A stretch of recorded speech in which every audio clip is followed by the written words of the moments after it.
Proclamato a Villa Carpenade il nuovo segretario della UILM della provincia di Belluno. La scelta è caduta su Antonino Colombo, siciliano di nascita ma veneto di adozione, che subentra a Michele Ferraro. Edin Bosch, ex Manfrotto, ACC, Coston Epta, Diab, Ceramica Dolomite, Safilo sono alcune delle situazioni aziendali che, sia pur per ragioni diverse tra loro, sono state affrontate negli ultimi anni. Mi impegno per rilanciare la Wilm in un territorio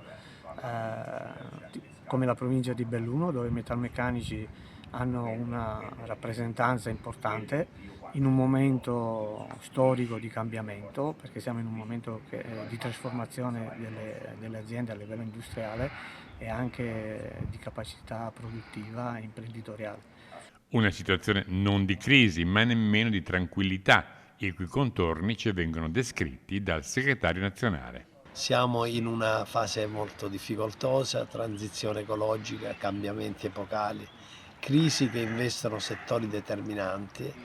e noi dobbiamo senza se e senza ma continuare la nostra iniziativa, le nostre battaglie per far sì che questo territorio, che non soffre difficoltà occupazionali, ma soffre invece difficoltà legate proprio al tipo di tecnologia, al tipo di socialità, al tipo di prospettiva che ci abbiamo di fronte, e quindi noi dobbiamo continuare ad essere presenti e soprattutto continuare a dire quello che noi pensiamo. Un paese per poter ripartire, un territorio per continuare la sua condizione di ricchezza, deve poter difendere il lavoro, rilanciare soprattutto la manifattura che in questo momento è sotto attacco per diverse ragioni.